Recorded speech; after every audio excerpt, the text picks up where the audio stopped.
It was a nice, warm, and sunny day on September. It was one of the biggest days for any dirt car fan or racer, the day of the World 100.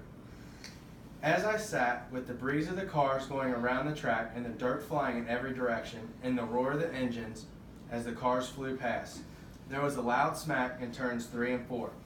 The yellow flag came out, signaling the drivers to slow down to allow the track crew and the ambulance to come out. Not a lap later, the red flag came out, making all drivers stop on the track. That's never a good sign. That day, a man lost his life because he did not have proper safety equipment.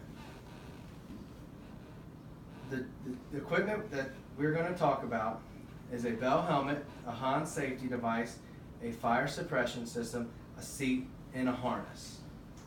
Let's first start with the helmet. The most common racing helmet is a bell helmet. It was invented in 1954 by Roy Richter in his garage. It has evolved over the last 60 years to be lightweight, fire retardant, full face, and with ventilation system. It's made with tri-matrix. It has removable cheek pads, flex impact liner, and a jade power flex liner. In this picture you can see this is a bell helmet that was worn by Steve Francis he was hit in the face with a piece of lead at Tri-City Speedway in 2017. As you can see, the helmet is still fully intact with just a couple chips missing. From that wreck, he had suffered a concussion and a broken nose, and he's still here to talk about it today. Bell has been ranked top 10 of the best helmets you can purchase by windingroad.com. Secondly, let's talk about the Hans device. It stands for Head, Neck, and Safety Device. It was invented in the 1980s by Dr. Robert Hubbard, who had lost his brother in a road course accident. As you can see in number 1, it's anchored to the seat, and then which is anchored to the helmet. In number 3, this is the adjustable shoulder strap. If the driver that we had seen in slide 1, Shane Unger or Dale Earnhardt, would have been wearing this device, and they may still be alive today.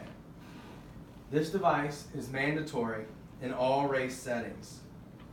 Now let's talk about the fire suppression system.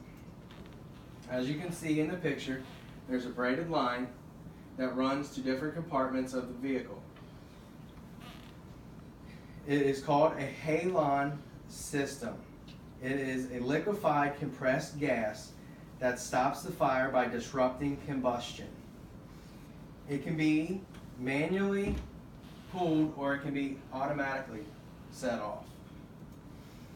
As you can see in the picture, here's the nozzles ran to the fuel cell, the driver's compartment, and then up to the engine.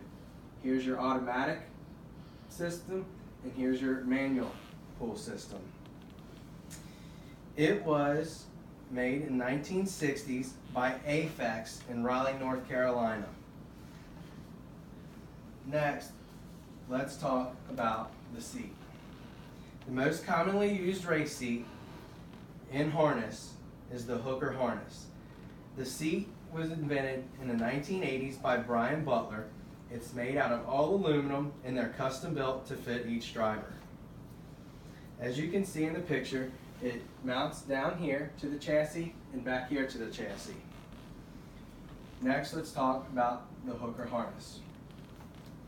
It is a harness that is 2 to 3 inch polyester link and latch, custom to fit driver. It was made in the 1970s by Jack Hooker. It helps to restrain impact and reduce accidents or safety injuries. With that being said, let's recap on what we have gone through. The safety modifications on all cars depend on what the drivers do. The 4 modifications we talked about today are the bell helmet, the Hans device, the fire suppression system, the seat, and the harness. An article from lucasdirt.com states on November 9th, 2016, they have made the implements mandatory to change for all drivers to wear the head and neck system, the seat system, and the fire suppression system. Thank you.